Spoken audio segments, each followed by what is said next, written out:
Donnez-moi une épouse, une fille au cœur pur. Si vous obéissez, je rendrai la pluie. Si vous refusez, je réduirai Zalémo en poussière avant le coucher du soleil. Un cœur pur? Regardez Azéline. Elle est la plus vertueuse. Elle n'a jamais menti, jamais volé, jamais péché. Coraya, je suis ta sœur. Qu'est-ce que tu fais? À Zalémo, les rivières étaient mortes. Les lits des fleuves n'étaient plus que des cicatrices poussiéreuses qui fendèrent la terre. Les bêtes n'étaient plus que des silhouettes d'os errant sous un soleil implacable. La famine révélait ce que les hommes cachaient au fond d'eux. La peur, la lâcheté et parfois la cruauté.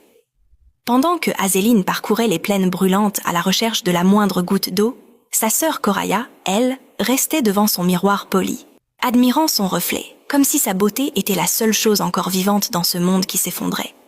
Lorsqu'Azéline rentra un jour, le visage couvert de poussière, les bras tremblants sous le poids d'un seau presque vide, Coraya la dévisagea avec dédain. « Écarte-toi un peu. Tu sens la sueur et l'échec, » lança-t-elle avec un sourire méprisant. « Laisse les corvées aux filles comme toi.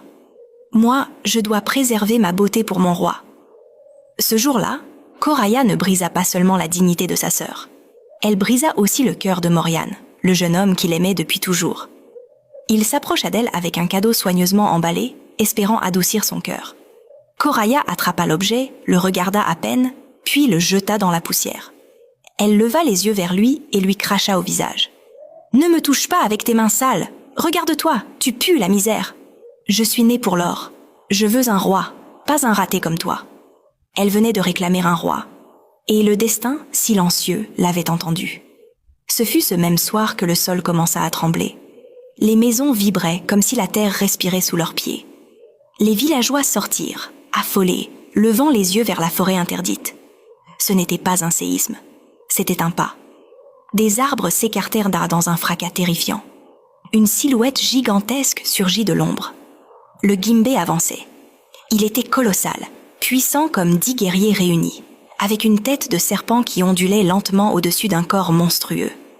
Le chef du village tomba à genoux, tremblant, les mains levées vers la créature. « Pitié, épargne-nous !»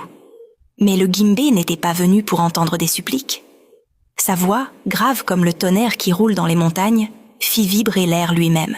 « Donnez-moi une épouse, une fille au cœur pur. Si vous obéissez, je rendrai la pluie.